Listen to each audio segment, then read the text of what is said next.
Hello, beloved listeners, and welcome to Snake People at the Movies, film criticism by people who actually like film. Join us as we dive into movies we love, movies we respect, and movies we wish we could unsee. It's a podcast where we talk about growing up and living, queer, nerdy, and depressed, online and at the cinema. From the kids who don't believe in honor, it's Sneople at the Movies. I'm Matty. I'm Helena. And I'm Ezra. The gang is back together once again. We were briefly separated and reunited. And also thrilling news, I've now been to a movie theater, so we've now all been in a movie theater. Starts Backstreet's Back starts playing in another room. Or The Boys Are Back in also Town. Also good. The Boys Are Back in Town was actually about the Backstreet Boys. Little known fact. Both of those songs playing at the same time from a different room. Yeah. Remix. You've got that you got like coming from two different apartment windows. Yeah. Not even remix, just playing on top of each other, layers like an onion. Yeah. In a horrible cacophony. Mm-hmm. Yeah. Mm-hmm. Mm-hmm. Already into it. Great. Love the energy. Yeah, all right. So, before we get into what we sneep, have we ever done an episode where we all went to go see a movie which was currently in theaters and then did a podcast about it? Great question. I don't think so. I think this is a first time. Yeah, so because the Green Knight is a very special film. Isn't it? So for the first time, Sneople at the Movies is behaving like your run of the mill, keeping up with actual current pop culture podcast, and we all went to go see Gawain and the Green Knight after waiting for it for 2 fucking years. Yay! Yay! Different time zones. Obviously, all in different time zones, different times, different cities. Doesn't matter. We all went on the same day, and we saw the fucking movie. We did. Because it just released as of recording yesterday. Yesterday was the opening night. We're gonna put this out in time for it to still be in movie theaters. Yeah. And let me say that, like, if you have not seen it yet, I think this is going to be just a spoiler-heavy pod. I don't think we're going to... Because sometimes we'll do, like, a spoiler-free and then spoiler-filled at the end or half. I think this is just going to be all spoilers. I think it would be very hard to talk about it without there being spoilers. I really don't know how to talk about this film without spoiling it. But also, like... Yeah. I don't really know how much... It's the kind of movie that is, like, spoilable. That you can spoil? It is. Yeah, it has been around for quite some time, is our defense. Yeah. Yes. So let me say that if you just want to go into that movie completely blind, go see it first, and Sneeple seal of approval, go see this movie. Literally, yes. Just wholeheartedly, absolutely go see this movie. Yes, but, by the time this episode comes out, it'll have been out for a week, so you had a week to go see it. That's not my problem. You're here listening now, so... Pause for a second while I go remove this cat's claws from the chair, please. We can start with Matty's What We Sneep.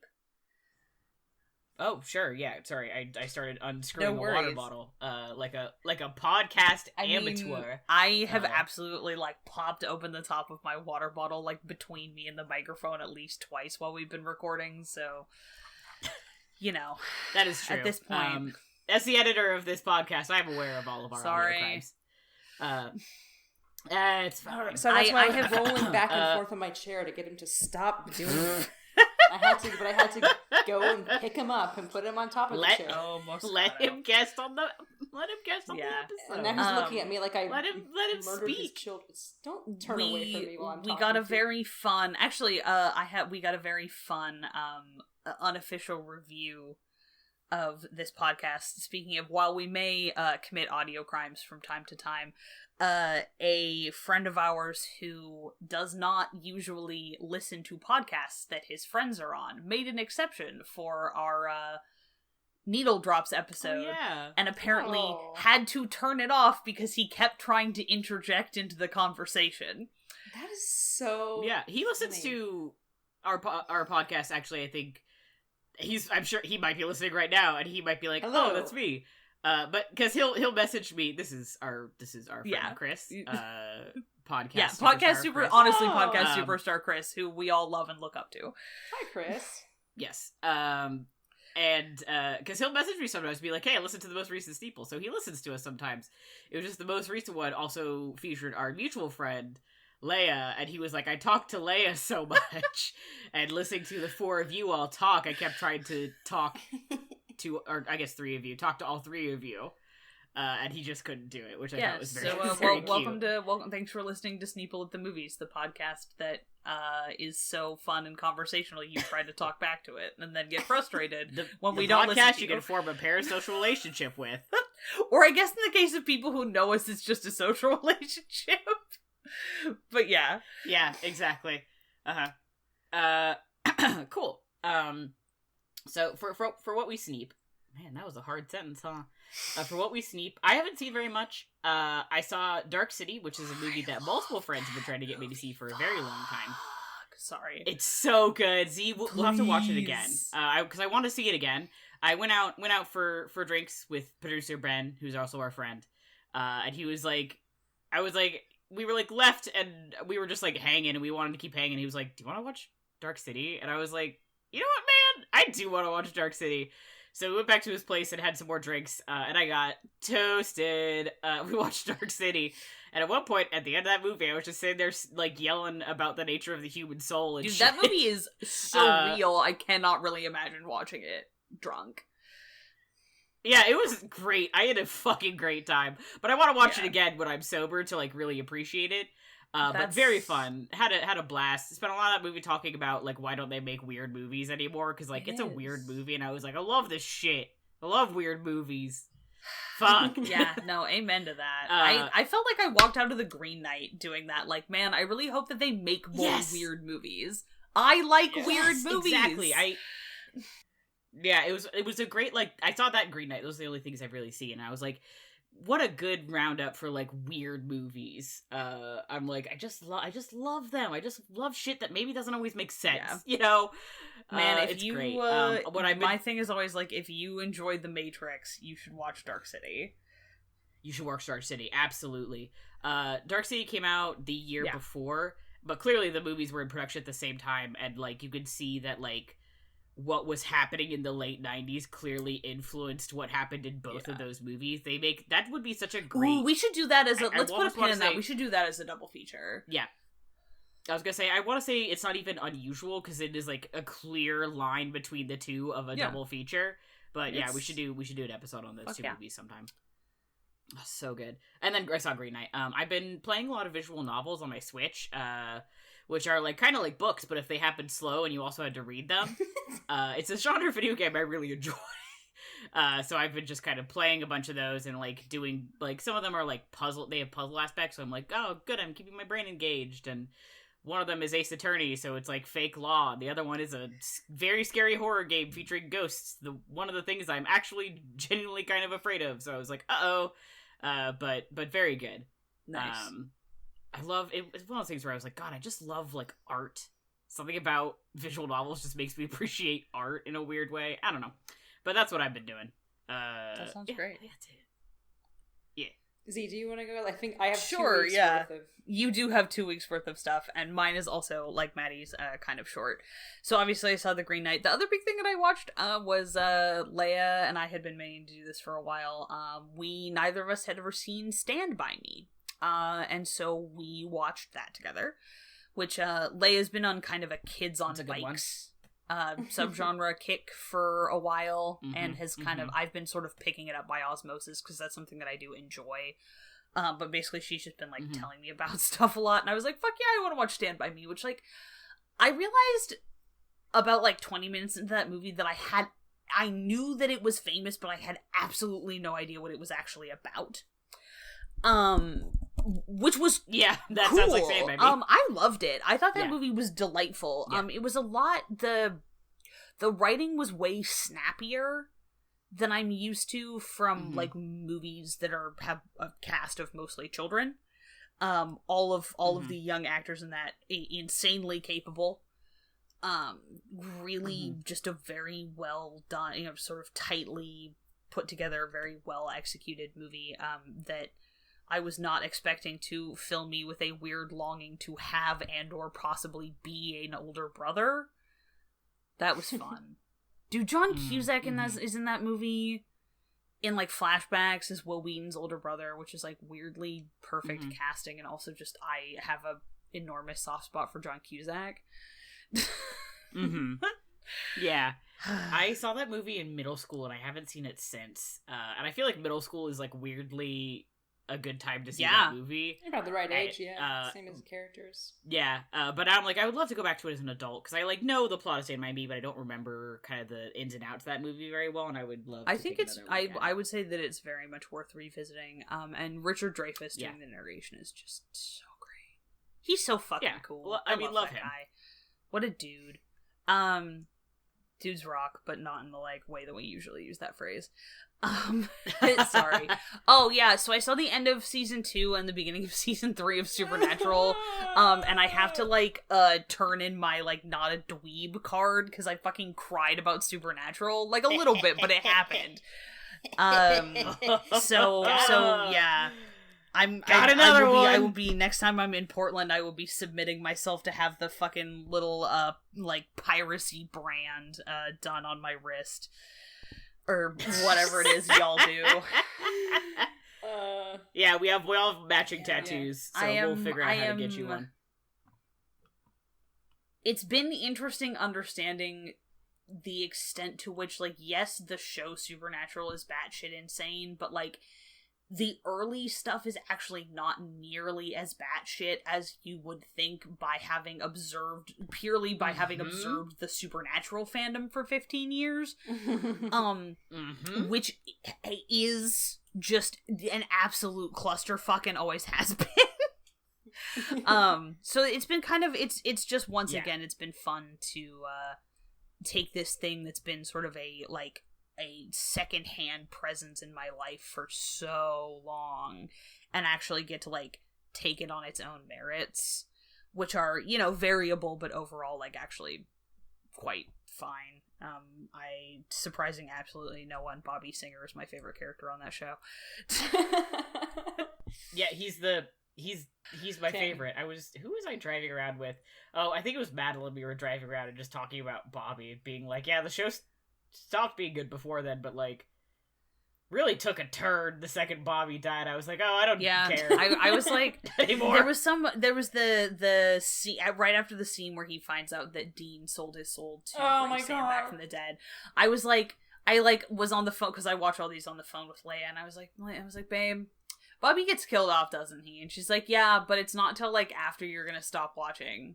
You should watch that episode, though. And I was like, well, yes, I absolutely will watch that episode because I like pain. But also the version of Supernatural that I'm watching, which ends at season 5, does not have to include the death of everybody's favorite and the Winchester's real dad, Bobby Singer.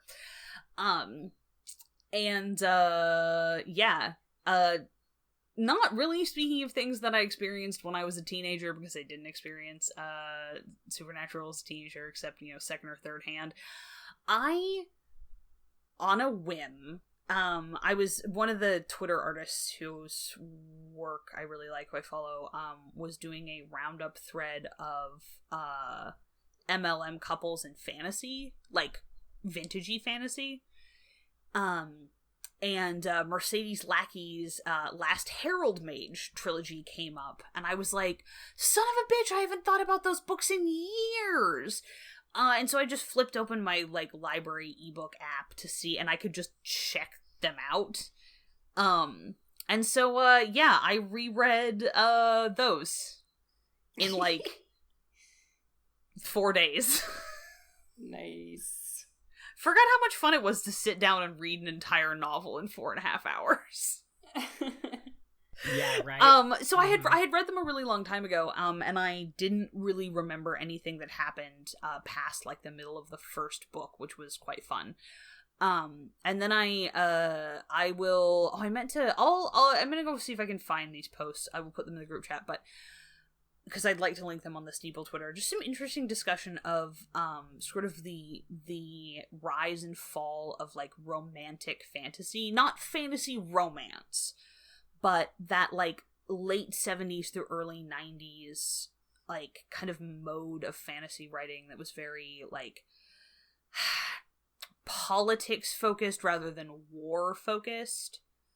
And had kind of a lot of like grown up versions of a lot of like tropes that were written to appeal to like young women. One of the cardinal ones being fucking magic horses that people telepathically bond with, which like never really did that much for me because I was obsessed with dragons as a fucking preteen. But yeah, it was just interesting to, and kind of weirdly fun in a way, to go back to a mode of writing about like gay experiences that is a little more similar to the one that I had growing up, as opposed to the way it is now, which is like these books, like the main character deals with a lot of internalized homophobia. And like, yeah, they're written by a straight woman, but I still felt like, as someone who dealt with a lot of internalized homophobia growing up, like it still like resonated with me. And like, this is it's a story of somebody who like over the course of his life like gains a lot of fame and a lot of power, and partly as a consequence of that like sees the society that he lives in evolve towards being more accepting of LGBT people, and like still has to deal with a lot of internalized homophobia. Like that doesn't make it go away. Which is just sort of a thing that I feel like, I mean, there's a lot of stuff in those books that would like absolutely get canceled fucking right out of hand these days. And it was kind of, I don't know. I just had a good time. I'm not sure that I would obviously like absolutely not recommend them in an unqualified way. Like they need content warnings for just an absolute shitload of terrible things, because these books definitely were like, I was like, this is part of the reason that I like fan fiction in which terrible things happen to my favorite characters. Oops. But yeah, that was just that was kind of my like weird nostalgia bomb thing. And it made me think a lot about, like, how I feel about certain kinds of subjects, or certain, like, lenses on certain subjects in, like, like, fiction that was just made a long time ago. Because those books are, like, 30 years old.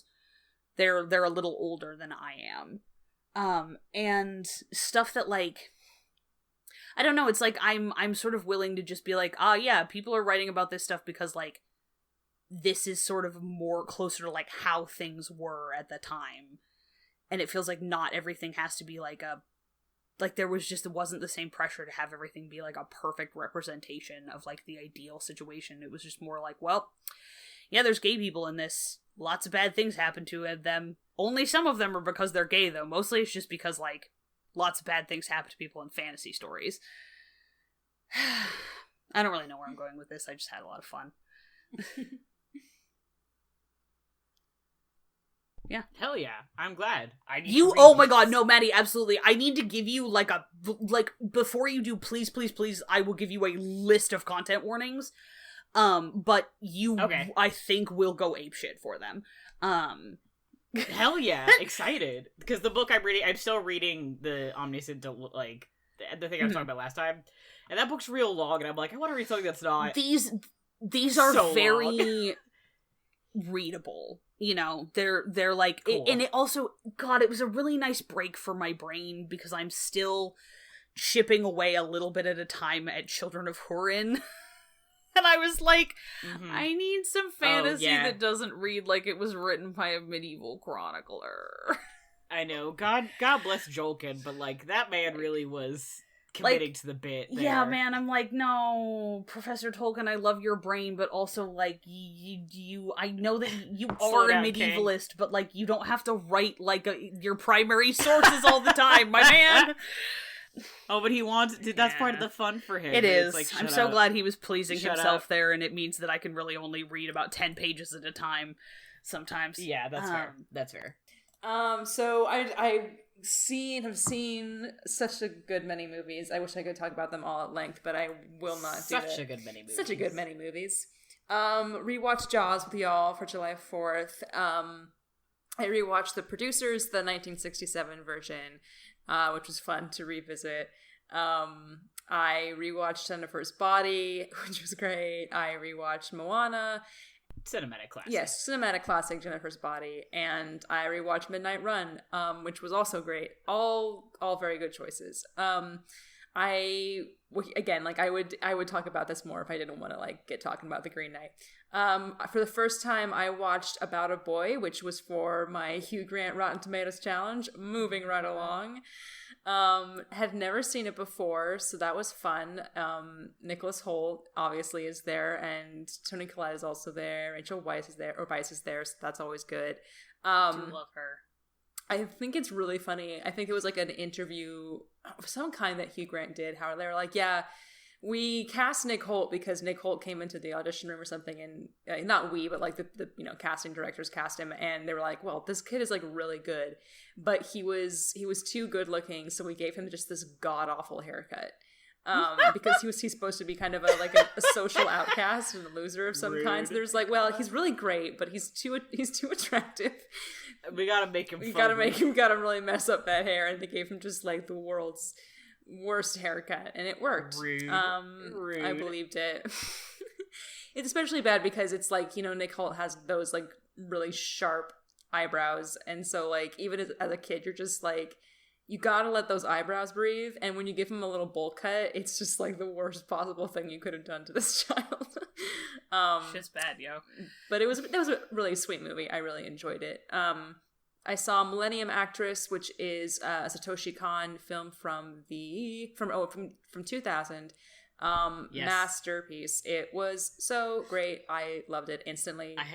Hell yeah. I have not seen it, but I have it on DVD because an old roommate of Ezra and I, when they moved out, they were like, do you want my DVDs? And I was like, yeah, whatever. And one of them is Millennium Actress. And I keep looking at it and being like, I gotta see this. And I just keep forgetting, good. But I really do need to see it. Yeah, I knew it's right there on my fucking shelf. I recommend. I was 5 minutes into the movie. I was like, oh, this is I love this already, and then it just kept happening repeatedly over and over again. So good, and I'm glad that I watched that because then after that I watched The Black Cauldron. Not immediately after, I watched it on a different night, but I watched The Black Cauldron, which I was not as psyched about. I think it's also my first time seeing The Black Cauldron too. So no nostalgia whatsoever for this film. I thought the animation was very cool at times. The animation was very neat. The main character, I just wanted to punch his lights out. I just could not stand him. I don't remember the movie very well. I really loved the books, as I've talked about on this show. Yes, before, and I feel like... But I remember the movies are not as faithful as an adaptation as I would have wanted them to be. So I am not offended. I think that they are, and I feel like I read at least the first book, like the High King in the series. The Book of Three. The Book of Three, yes. But a long time ago, so I don't really remember all that well. But I do remember reading it. I have no. I think they tried to meld a bunch of plots from across the series into one film, which is went about as well as it went for the first series of Unfortunate Events adaptation that they did in 2007. Oh god, I had forgotten about that for the most part. Yeah. There's a reason for that. So yeah, I mean, it was just it felt, I know that there's, notorious stories about how Jeffrey Katzenberg got his, awful little hands in there and was trying to edit the movie, and they're like, you can't edit it, it's done because it's animated, you can't do that. And then he went and did it anyway, and then he got in big trouble for it. So I think that there's some stuff that was probably cut and it was meddled with in post-production. So the end product is, understandably not fantastic, but I think it's that there's merit to the animation. Just can't stand that kid. I also saw for the first time Return to Oz, which was freaky as all hell, and I had a really good time. I watched Mirror Mirror for the first time, which is the Tarsem film from 2011, 2012. It was the year that 2 Snow White adaptations came out, and it was this and Snow White and the Huntsman with Kristen Stewart right. and Chris Hemsworth and Charlize Theron. And this is the one with what's her name? Lily Collins and Julia Roberts and he who shall not be named, Armie Hammer. And I think I saw the other one. I think of the two I saw. I haven't even the seen other one, not this one. That one. I never saw that one. I saw the other one in theaters, and I don't remember why, and I don't remember anything about it. Well, except there was a tree. Isn't there always? It was a thing. There was a big tree. Doesn't matter. Don't worry about it. I won't. But I mean, I'm very I'm very intrigued by the story.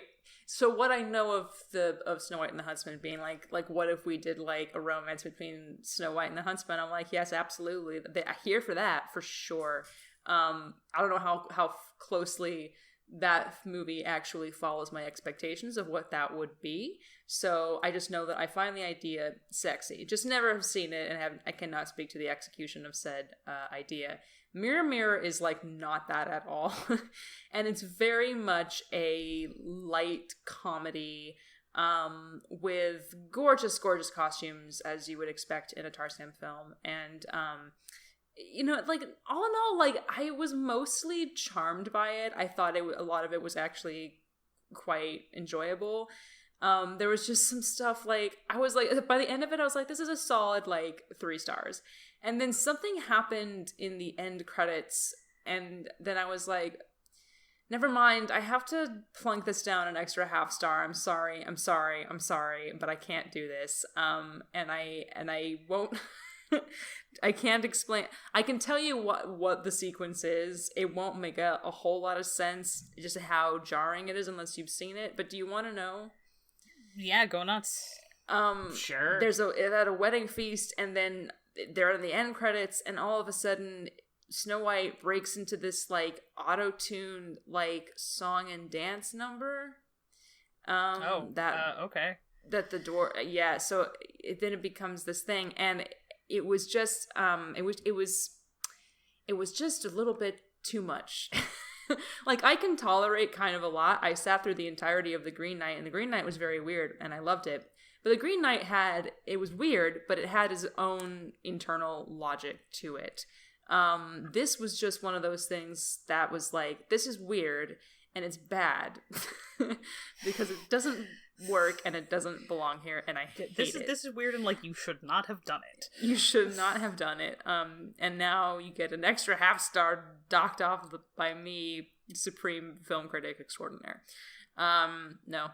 Not by half, but I did see that, and I'm really glad that I saw The Green Knight last night, because it's been a really long time since I've seen a really good movie in theaters, like a really truly like great movie in theaters. So I was really happy to do that. Did that last night, which is good because now we're going to talk about it. Yeah. Because now we're going to freaking talk about it. Green Knight time. Green Knight time. Green Knight time. So, sorry, I zoned out for a second there. I was thinking about The Nice Guys, which is another movie that's really good, but it's not The Green Knight. Dude, I got my parents. I like my parents were like, "What should we watch?" And I was like, "Let's watch The Nice Guys." I'm so bad because I talked about how on 4th of July we did Independence Day, and I had to come home to give my cat a pill or whatever. And I was like, I'll just stay here and watch Casino Royale. And Ben revealed to me that after I left, they were like, well, we can't watch, like, this other thing that we were going to watch without Matty, so I guess we'll watch The Nice Guys. And I was like, so you decided not to watch a movie without me, to then watch instead another movie that I love without me? And he was like, yeah, I'm sorry. And I'm like, you should be sorry. Yeah, no. Love The Nice Guys. True. I'd love to see it again sometime. So The Green Knight. Where to begin? There's so many thoughts in my head. Okay, so let me start off with so Gawain and the Green Knight obviously is a Arthurian legend. There's many different interpretations of it. One of my favorites, which I will link in the tweet on Twitter. It'll be in the replies of like the post that has this podcast episode in it. What a terrible, horrible run-on sentence that was, but you all know what I mean. There is a comic that was done by an artist who I think is Emily Cheeseman. Yes, it is absolutely Cheeseman.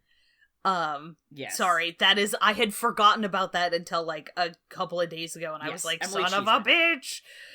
Yeah, it's very good. That's one of my favorite adaptations, but it is one of my favorite Arthurian legends. And for those who don't know it, the basic premise is very similar to the movie.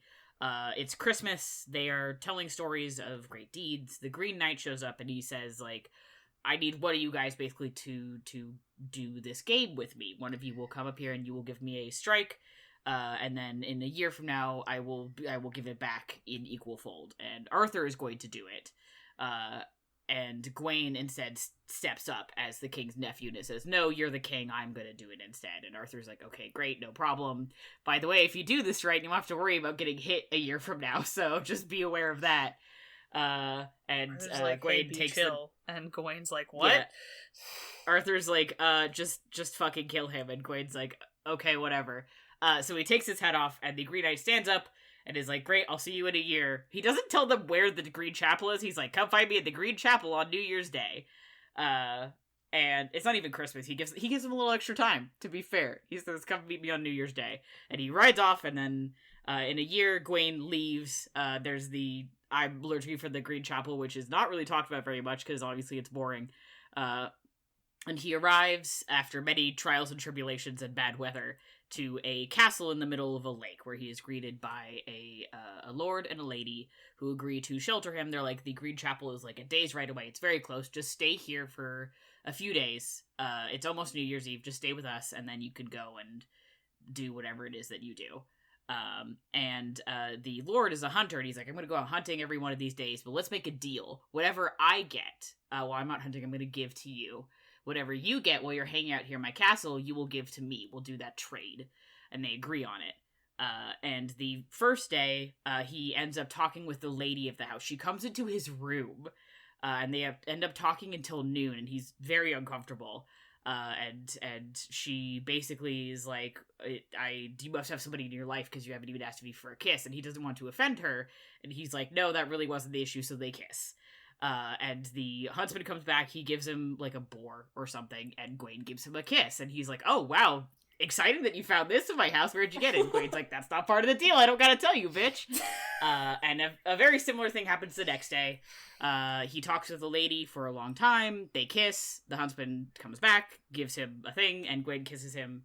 And then on the third day, they end up talking, and Gawain ends up trying to leave. He's like, I don't want to get this feels like a trick, it feels like a game, I don't want to be a part of this.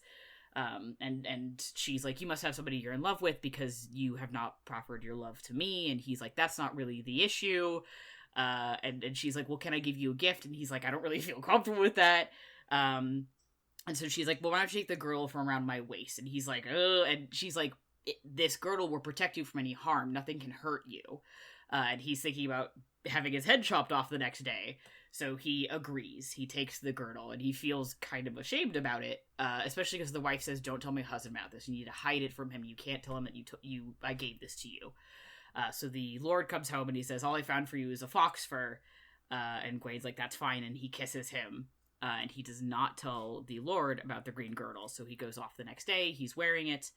And he meets the knight. The knight takes, I think there's 3 strokes. Gawain flinches at the first 2. And the knight makes fun of him, saying, like, I didn't flinch when you hit me, why are you flinching now? And Gawain's like, basically, fuck you, like, I can't put my head back on once you chop it off. But he takes the 3rd blow, and he just gets a scratch to the neck. And it is revealed that the knight is the same huntsman that he's been staying with the past few days. And he's like, this was part of the test, basically. I knew you had the girdle. I gave you that scratch on the back of your neck because you weren't honest with me. I didn't hit you the first 2 days because you were honest and you gave me what you got. But the 3rd day you lied to me. You didn't tell me everything. And so I gave you this scratch as kind of a reminder. And he's like, anyway, but you should come back and hang with us because, like, me and my wife were fucking with you for the past few days. But now we're all cool, right? And Gawain's like, I'm gonna go home, I think. So he goes all the way back to Camelot, and he is ashamed because he basically, like, he lied, he cheated his way out of the game, he feels like he didn't properly earn it, And Guinevere's like, no, like, I think that you have still you've retained your honor. That was very hard and very difficult and very scary, and people were trying to fuck with you the whole time.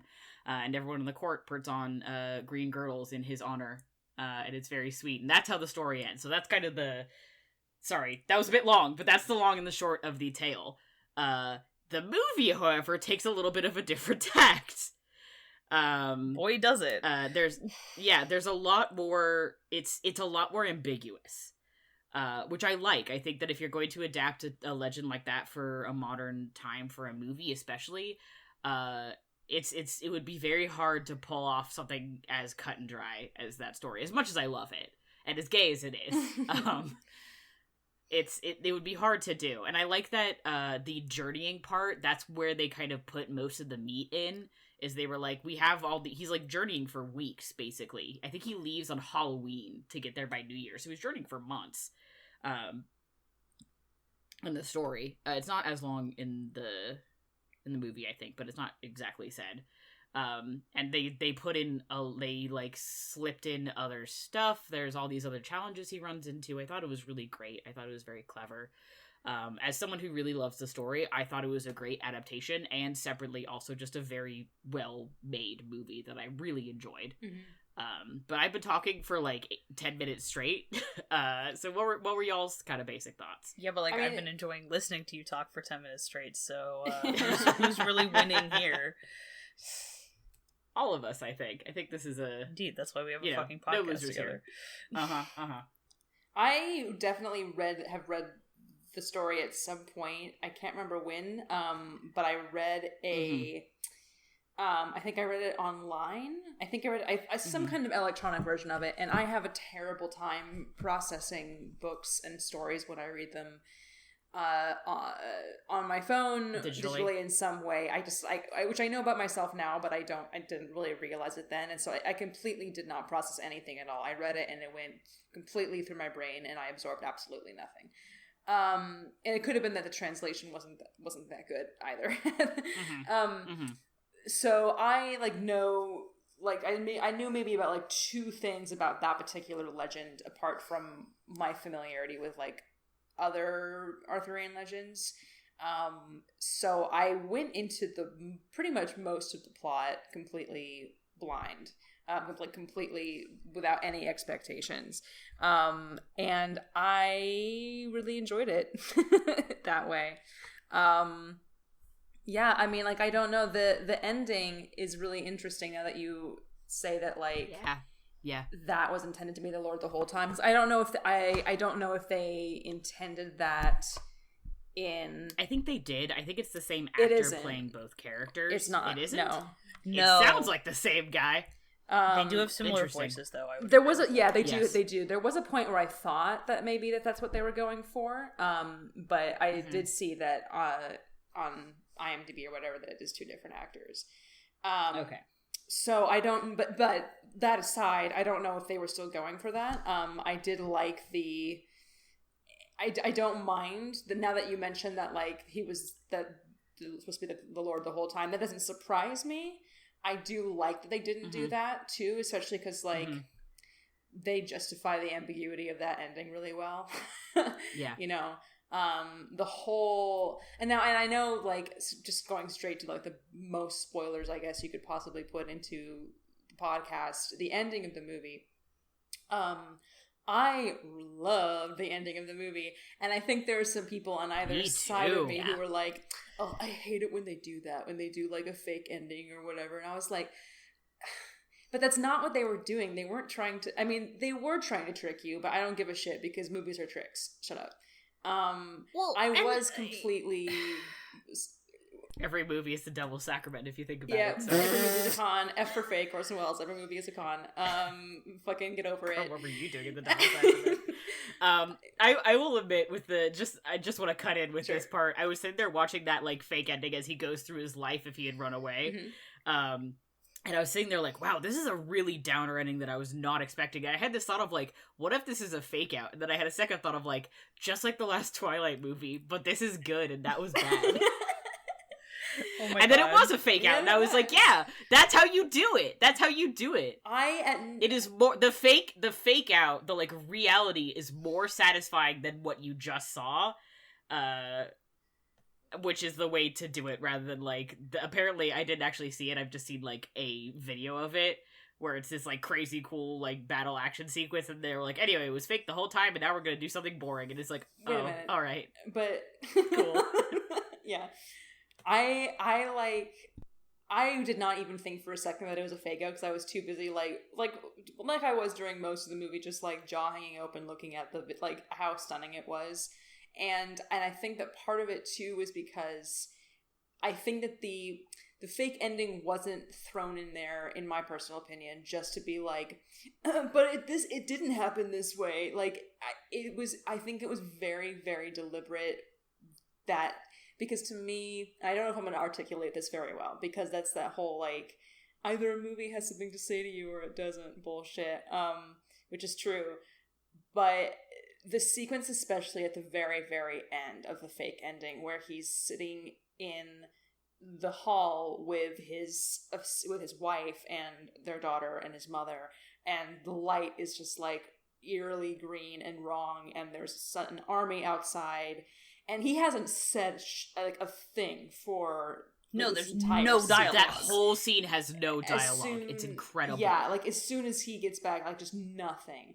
And then all steadily his wife leaves him, his mother leaves him, and he's alone in the chapel.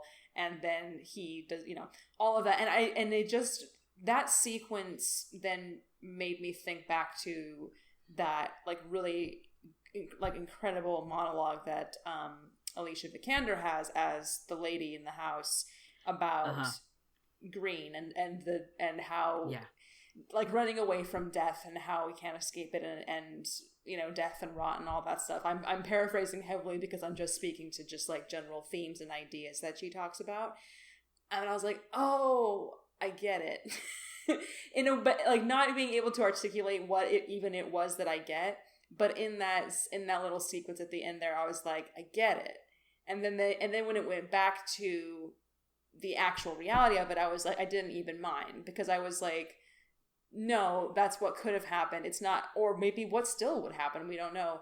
That doesn't mean that it's not irrelevant or none of it is real, if that makes sense. Yeah. He saw a future of what would happen if he went back and there's no, even if he escaped death here, he's not going to escape it, and he's going to go the rest of his life being chased by it. In a sense. Anyway, I thought it was so cool.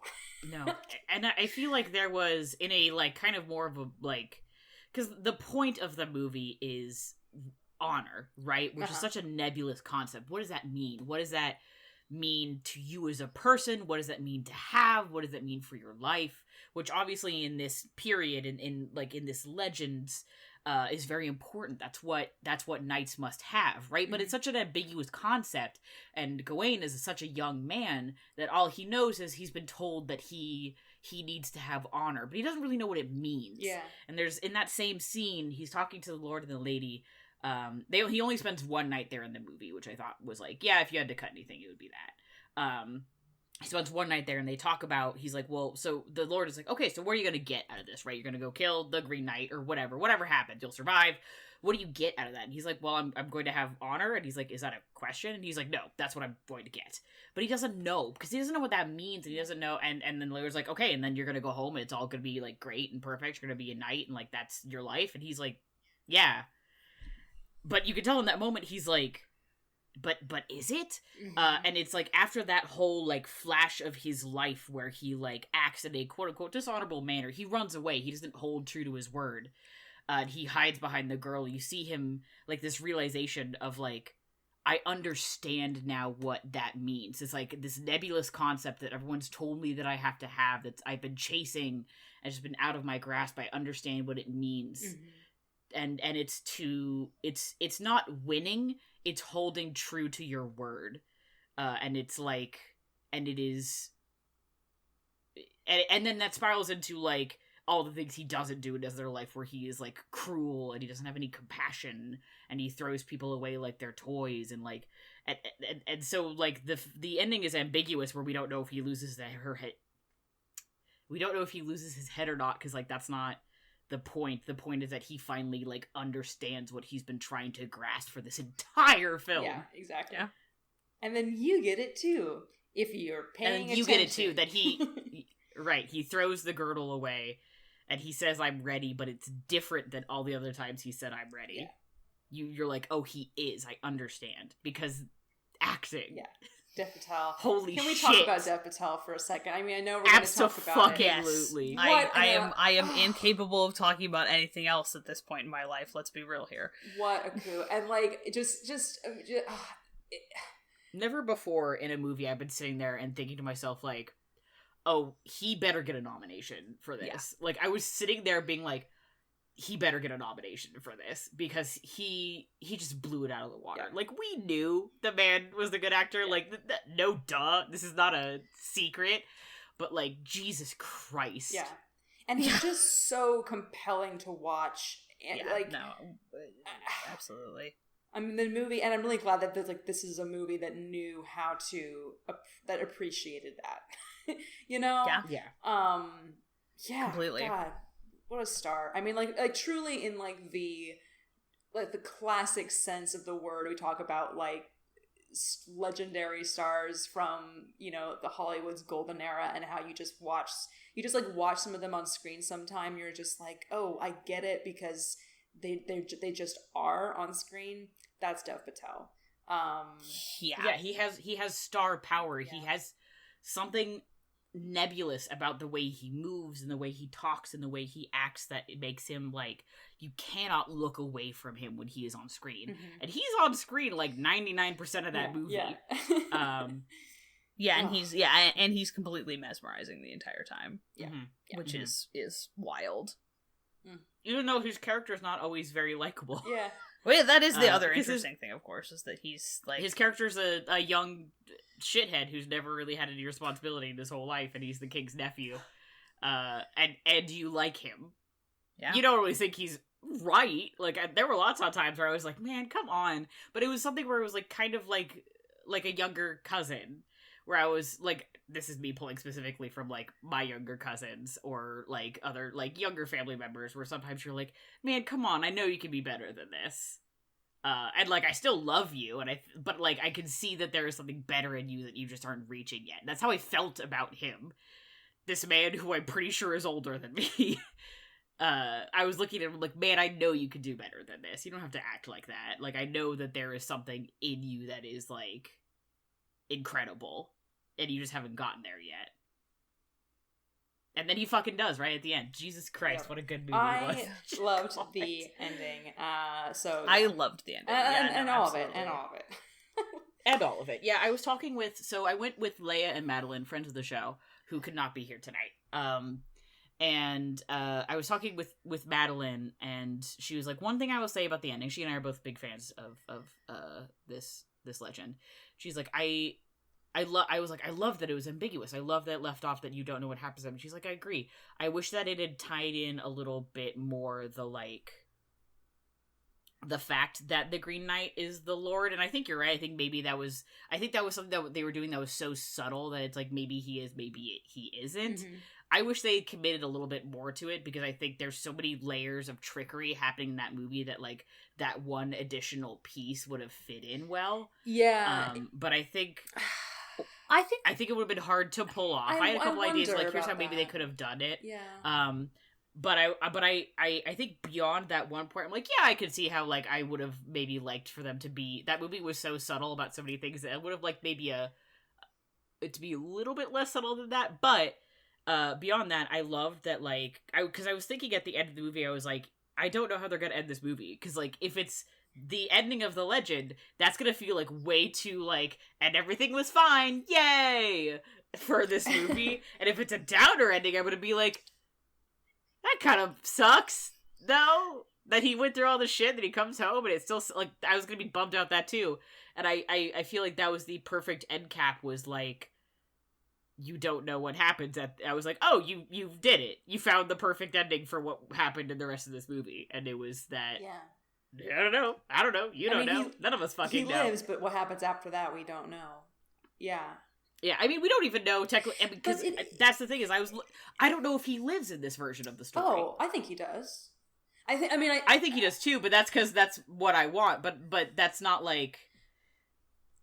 But I could see that, like, there is a version of this movie where he doesn't live. Sure. I got the impression that at the end it was much... The actual ending was much more light than what had come before it. Mm-hmm. And I think, to me, that it seemed to me that, like, he was going to go home after that. Yeah, because I think so, too. I imagine that himself. It was the... But, yeah. The ending where he gets the cut on the back of his neck and he gets sent on his way. Right. But, like, oh my god, even, like, visually it's so much lighter, because that whole log sequence goes from, like, yay, he runs away and he finds his horse, doesn't that whip, and then he runs home, and then it slowly gets darker and darker and, like... Yeah. Loses all color, and it becomes like, and things get oppressive. it becomes oppressive, and also sort of like less and less, like, not that the colors have been like real the whole time, but it gets just, you can tell that there's something wrong. Mm-hmm. With that whole sequence, because like I think I figured out that there was something off about it maybe about halfway through. Where I was like, okay, wait, there's something else, like, weird going on here. Right around the scene where, like, she was giving birth, I was like, this is really taking a turn, isn't it? Yeah, they're really going... That's right, I definitely went, like, I didn't think that there was something off or that it was, like, a fake. I was just like, man, they're really going, like... They're just going to show us the rest of this, huh? They're going to show us all of it, everything that happens, and I just didn't know where it was going to go from that point. That was definitely the moment. Yeah. It was the first point in the movie where I didn't really have an idea, because there were, like, obviously I didn't know what some stuff was going to happen. There was a bunch of shit in the middle I didn't know what was going to happen, which was, like, cool. But I was like, I have an idea of where this is eventually going to go. Right? Mm-hmm. But then it hit that point and I was like, I have no fucking clue what's gonna happen next right now. Yeah. Which was cool for me. And I, like, really enjoyed that I was like, I just had to fucking buckle up and accept whatever was gonna happen next. And then it snaps back to him, that shot up at him kneeling at his face, and it's that really saturated yellow again. And you're just like, it's like this, like, weight off my shoulders of like, oh my god, it wasn't real. Oh, thank god it wasn't real. Yeah. Yeah. Oh. No, for definite. So good, though. Yeah. Oh my god. Okay, hold on. I've not been looking at the doc this whole time just because I've been, like, thinking about this movie. Fair. I think an interesting thing about it not being particularly obvious that the hunter in the tale in the castle is also the Green Knight, I feel like has to do with, like, this movie is interested in engaging with, like, certain kind of chivalric concepts. Mm-hmm. But it doesn't care at all about the, like, hospitality laws kind of a thing, which is like one of the kind of really, now that I'm sort of looking at it a little bit more critically, because I was so bowled over by the visuals. I mean them like a good way. I'm not saying that in like a negative context or anything. I mean like physically bowled over. Holy shit. Just thinking about it, where like so much of the kind of stuff about chivalry and honor in this movie is a lot about, like, it's about, like, the one that's, like, about courage, and the one that's about, like, how you relate to women. But there's not a lot about, like, hospitality and hierarchy, which are another kind of really intrinsic part of, like, the chivalric code model. In terms of, like, what you owe, like, what people owe to one another, and specifically, like, what you owe to somebody, like, as your guest or as your host. And that is, you know, that's such a big part of the structure of that, of having the huntsman be the Green Knight, like, that honoring your promises to your liege lord, and also, like, and honoring your promises to your host are the same thing. Yeah. Like, he has to do, he makes a promise to the Green Knight, he makes a promise to Arthur, but then, like, he makes and breaks a promise to the huntsman, which is, like, and then it's, like, the same threat. I don't know, I feel like there's a... He also makes it, in doing so, he also breaks his promise to the knight as well, because he doesn't honestly and truthfully go to take the blow. He goes to take it knowing that he can't be harmed. Yeah. Yes. Also true. I think they do touch upon that, even though it's sort of mixed in with the chivalry to women with his scene with Saint Winifred, too. Yeah. Yes, he does absolutely. If they do touch upon it, they do kind of a little bit in there, but not so much with the... It's just, this is the thing that's been, I keep coming back to is that this is a meditation on the sort of on the idea of chivalric stories rather than like a didactic thing. Mm-hmm. It's not making a point about what is or is not in line with living up to a chivalric code. It's just kind of thinking about it. Yeah. Which is cool. I mean, and really, like, works, but I also think that it does leave you with some kind... If you go in... if you know what the components of those kinds of stories are, like, if that's something that you, like, are interested in or you've studied or whatever, like, when you think a little harder about it, it feels like maybe there's structural pieces missing. Not in a way that I think, like, makes the movie worse, because it doesn't. No. Just in a way that, like, if you're thinking of it as, this is not an entry into the canon of Gawain, of the Arthurian canon, it is a meta-fiction kind of take on Arthurian canon. Especially when you consider, like, I was thinking about when you're talking about the themes of the movie earlier, Matty, and, like, how honor is such a huge idea in this movie, and the idea of what that means, not only just like to a character like Gawain, but also this movie coming out in this, it's a very modern, I don't even know if the approach to the adaptation is modern, but obviously we are living in a very different time, and I think living in a more even, I would like to think living in a time that even more critical of certain chivalric ideas, maybe. So looking at it from that standpoint as well, it's like, oh, I'm turning into the kid in the TikTok who's like saying a bunch of stuff but not actually saying anything. I was gonna make a joke about I am holding up my postmodernism knuckle tat to the non-existent camera. I don't really know where I'm going. And then this. I'm gonna put the lid back on that shit because I decided I was not gonna go back and finish my bachelor's degree as an English literature major, and I have made peace with that decision. Yeah, I did. I mean, honor was there for me. I just this movie was so not obsessed even, death. There was so much just dwelling on death in this movie, and what it. I'm trying to think of the line that. Oh, I know what it was, and I can't think of it. The line that kind of haunted me throughout the rest of the movie, that I kept on coming back to, was after he cuts off the Green Knight's head.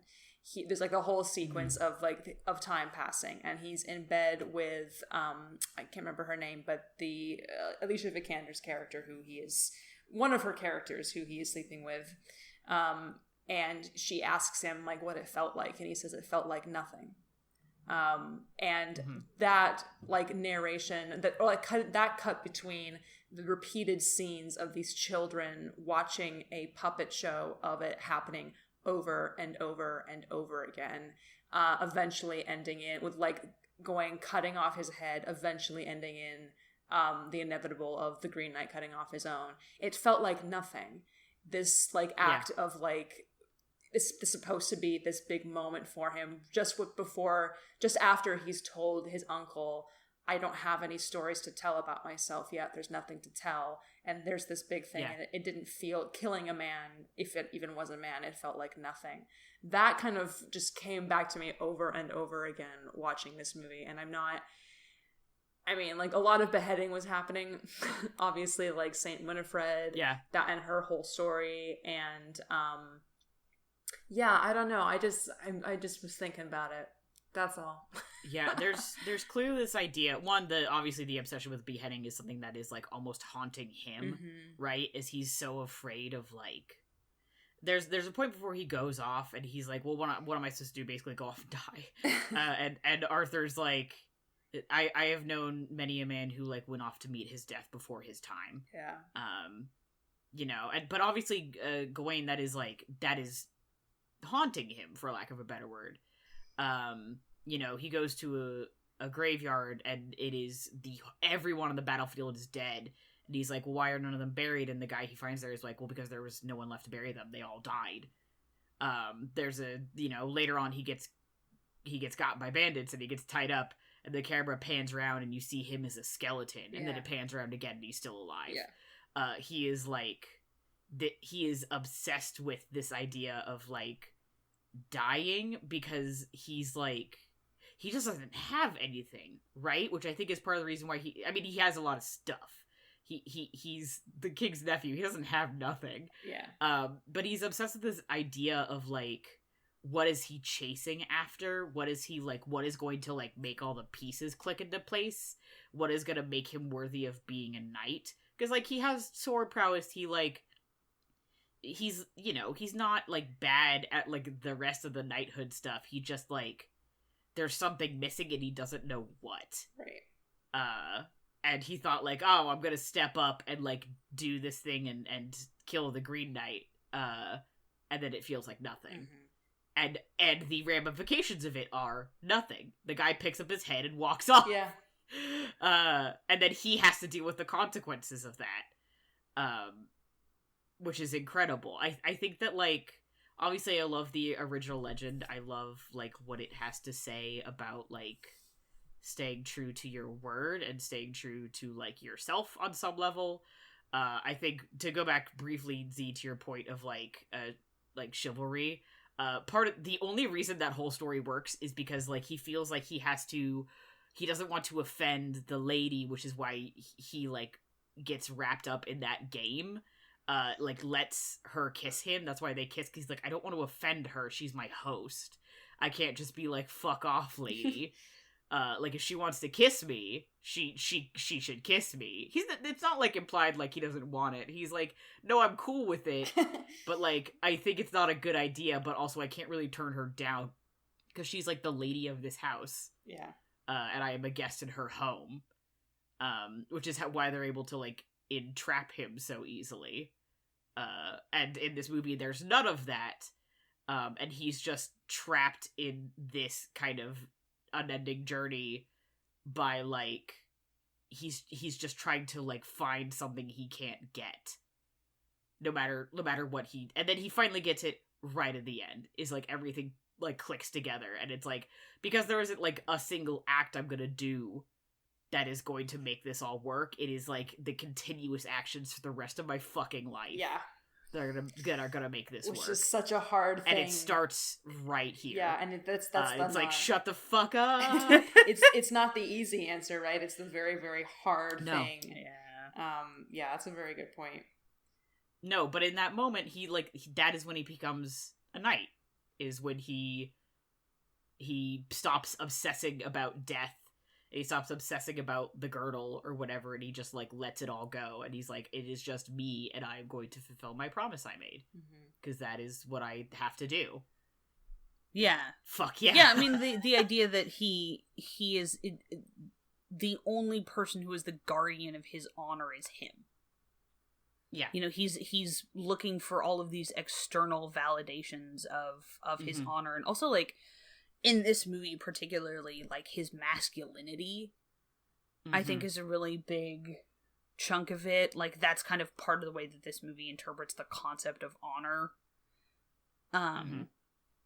Is, like, that part of what he's searching for is that, like, aspect of masculinity that's, like, the self-confidence thing. And he is the only person who can give that to him. Or who can validate that for him. It has to be his choices. Yeah. It's not about, this whole movie is about, like, so much of it is about, like, stuff happening to him or people doing stuff to him. In the manner of fairy and then tales. And then he takes, you know, his like submitting to the Green Knight is, but it's an act of control, like of self-control. Mm-hmm. Yeah, it is. He is accepting. He is choosing to follow through. Yeah. I feel like he starts to kind of make that, like, right at the fucking end, right? He's been hanging out with this fox for a lot of the movie, and he gets to the boat, and the fox is like, hey man, don't go there, you're gonna fucking die, like, I won't tell anybody if you leave right now, let's just dip. And he's like, no, I have to do this. And the fox is like, dude, are you sure? And he's like, fuck you, I never wanted to hang out with you anyway. Literally, he's like, fuck you, I never wanted to hang out with you anyway. And gets on the boat and fucking leaves. And there's this, like, really excellent shot. There's so much, like, there's a lot of, like, there's, like, dialogue in this movie, obviously, but there's a lot of, like, moments without dialogue that I don't feel like anything is lacking in now. No, absolutely. Where he, like, basically from the conversation he has with the fox, there's, like, what, like 5-10 minutes of no talking? Yeah. Where he, like, gets in the boat, goes down, finds the Green Knight, puts the axe at his feet, and sits there for an entire day. There's so much, and just so much about the passage of time. Yeah. In this movie, God, and like so you're so aware of both like how he can perceive time as passing like really quick, you know, from like Christmas to Christmas, and then how when you have the agony of making your mind up about something and then having to wait for the fallout. Mm-hmm. Yeah. Like he just has to sit there. And you're like, that is wait. so much part of the test of, like, the way that, like, time is a test of your convictions. Yeah. Is really just excellently illustrated in this movie. Yeah. We want to talk, like, oh my god, there's so many fucking things to talk about. Yeah, dude, we wrote, this was like an insane, the Google Doc is usually not this long unless Helena put a bunch of, like, upsetting pictures in it. It is 3, so it's 5 pages, but one of them is really short. And then the first one is like, here's what we saw and stuff. So there's 3 solid pages just of notes. Yeah. Which we have been soundly ignoring this entire time. Yes. I mean, more or less. We've been hitting the points, yeah. We have. Yeah, I haven't been looking at it as a confession. No, I was just, I have to let this joke out. I'm sorry. Maddie, I need somebody to make a version of the skeleton, you can just leave meme, but it's the fox. Like, I need the Green Knight if you're quick. I need somebody to get that cap and just put the text from the fucking skeleton meme over it. Yeah. To fancy weed store, the Green Knight. You can just leave. Yeah, this is a quick question because we have so many other things to talk. We haven't touched on any of the technical aspects at all. Do we want to do a 2-parter on the Green Knight? That's totally fine with me. Do we if have you enough want to to. Yeah, say like, for a fuck yes. two-parter? That also, even might like, give me time to see it again. Like, I was gonna say, real. there's a distinct possibility that I might go see it again. Yeah. I think because there's, like, I want to talk about, like, the costumes, I want to talk about the cinematography, I want to talk about the lighting. Yeah. I want to talk about the one point that was kind of confusing to me that I didn't really understand why I was in the movie. There's one thing, and I'm... Which one? It's the part of the beginning where they're, like, summoning the Green Knight. And I'm like, I don't understand what that's supposed to mean. Like, I'm like, okay, clearly what is happening here is they're summoning the Green Knight, right? But, like, why? Like, I have a thought. I don't know. I have a thought. Okay. And if people want, we can go out on this note because I'm not going to remember it until next time. My thought is that his mother summons the Green Knight to give him, knowing the effect that will have on the Knights of the Round Table, and knowing that Gawain is the one who's like, she knows her son very well, who's the one who's like brash enough to, literally jump over the table and go for this dude, to give him a chance to prove himself in what she thinks is a controlled situation. That was my only thought too, is I was like, this feels kind of like she and Arthur got together, because he calls Gawain up to sit next to him and is like, what have you, like, tell me a story about, like, definitely does a setup. Yeah. Right? Like, I'm like, the only way I can explain is the two of them went in together to be like, man, we gotta get Gawain some but armor if you or think whatever. about it, in this particular version, it's clear that Arthur and Guinevere don't have any children. Yeah, So that Gawain if Gawain is going to to be his heir, then he has to demonstrate that he's something to worthy his of that name. position. And this is a way to do it where if he either kills this thing in one blow and it doesn't have to, and then doesn't have to follow through on it, or like outsmarts him by like dealing him some sort of like very, like besting him, but like just a touch, then it's like, okay, I'm better than you, but you're not going to hurt me very much. Either way, he bests him by, like cunning or by courage. Either one of those is like, I feel like something they can work with as like, you should accept this kid as the fucking next king, because like Arthur is not looking good. No, they're both looking quite sickly. like, yeah, in the future past that they show at the end of the movie, Gawain comes back and Arthur basically dies like right Arthur's away. like, oh, So- thank fuck, my Uber's here. Bye. Oh, Jesus Christ, let's go. Yeah, that makes sense. That was the only, and I think if that is the case, then obviously like the Lord is not the Green Knight because they summoned the Green Knight from like the Earth or whatever, which is like kind of a bummer. I wish they had. I know that like the whole thing of this movie was like ambiguity and subtlety. I'm like, maybe a little less subtle on either of those points. I could see being like, that would have been nice. Because I feel like it was just subtle enough that I was like, I'm kind of confused about what you're trying to go for here. But that is really, considering that is like my only beef, and it's not even that serious of a beef. I'm mostly just like, whatever. None of my business. Yeah. So, yes. I'm glad that someone else agrees with me on it, because that was my only thought, and I was like, I don't know if that's like too I weird, thought that though, was right? what I think they were going for, and I think that the thing Yeah. with them not having with it being sort of then less likely that the huntsman in the castle is meant to be the Green Knight, they're them sort of just relying on the part where most people who are going to go see this movie are not particularly familiar with Gawain and the Green Knight. Ugh. Which incidentally, I time to go see if I can like pay the brilliant Emily Cheeseman for that comic. You can buy a PDF, so shout out to Emily Cheeseman, I guess. You can buy a PDF of it. I think she said that sometime this fall she's going to try and do a reprint of the book, and I'm like on the email waiting list for it. When I'm you like, get I that wanna buy it email, so you bad. should forward it to me, because I would also like to purchase that, but I am going to go buy a fucking Yep. PDF. Go see this movie. You can, yes, emilycheeseman.com. You can Yeah. go look at this comic, but I will also link it. If you look at our Twitter at people_snake, there will be a tweet of this episode, and under that I will reply with the actual link, so you can read the comic. You can read it for free online. Fuck yeah. And it's really great art, and I think it's a really easy, like, accessible point for, like, an Arthurian legend. Even though I basically told you the points, the way that she writes it out is really nice and, like, really charming and, like, cool to look at. yeah. And they kiss on the mouth like they should. She doesn't do any of those like kissing on the cheek things. She's like, no, he gets kissed on the mouth by both the lady and the Lord. Thank you. And I'm like, yes, you are correct. yeah, that is I a correct love interpretation of this legend. I love the that iconic scene of the Ninth Doctor, Rose and Jack. Stop. I can't be stopped. You started this podcast with me, Matthew. You know. Oh, God damn it. We all did. We were all trapped in this excellent pact together right? to make this podcast.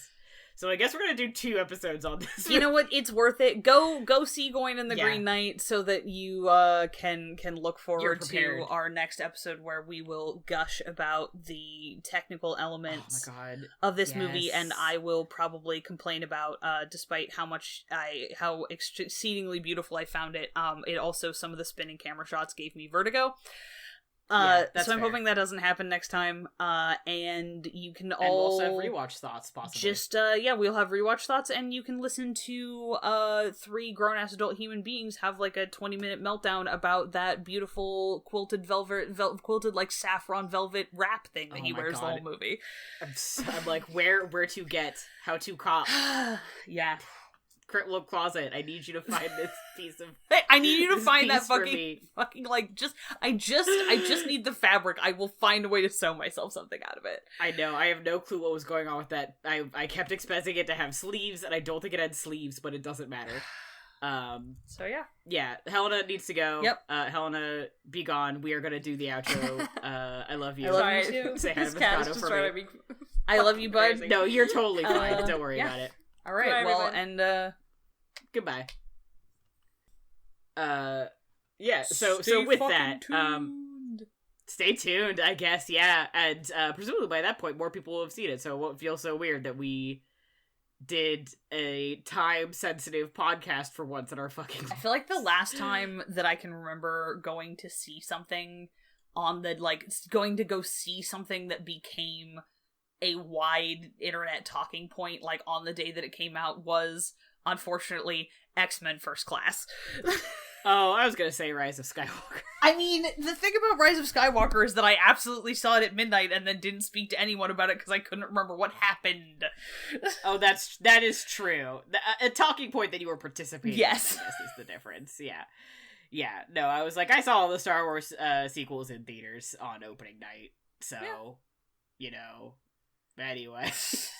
With all that said, thanks for hanging out with us here on Sneople at the Movies from the Infinity Break Network. Check out infinitybreak.net for more awesome content, and come hit us up on Twitter at people_snake. Our theme music was done by Johnny Ronaldo. You can find at Johnny Ronaldo on Twitter. Our logo was designed by Bethany Luthold. You can check her out at bethanyluthold.wixsite.com. If you got a subject you want to hear us talk about, a movie you absolutely think we need to see, or your list of Arthurian legends that Dev Patel should star in, come say hello.